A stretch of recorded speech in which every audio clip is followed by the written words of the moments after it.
আল্লাহ, উত্তরা বিমান দুর্ঘটনায় যারা শহীদ হয়েছে মাওলা, তাদেরকে তুমি শহীদ হিসেবে কবুল করো। যারা আহত হয়েছে আল্লাহ, তাদেরকে তুমি নেক হায়াত দান করো। আজকের এই বিমান দুর্ঘটনায় অলরেডি আমরা জানতে পেরেছি 5 জন নিহত হয়েছে। আমরা সকলের স্মরণে আজকে 1 মিনিট নীরবতা পালন করতে চাচ্ছি। সবাইকে বিনীতভাবে অনুরোধ করছি 1 মিনিট দাঁড়িয়ে আমাদের নীরবতা পালন করার জন্য।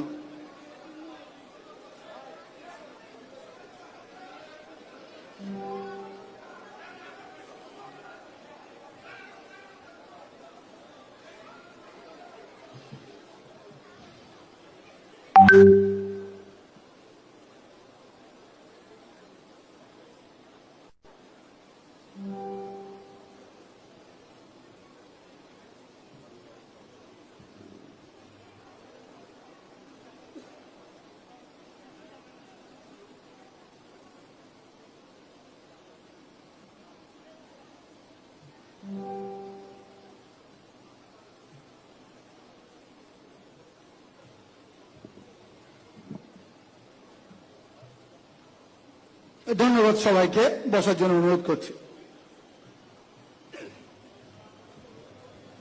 ধন্যবাদ।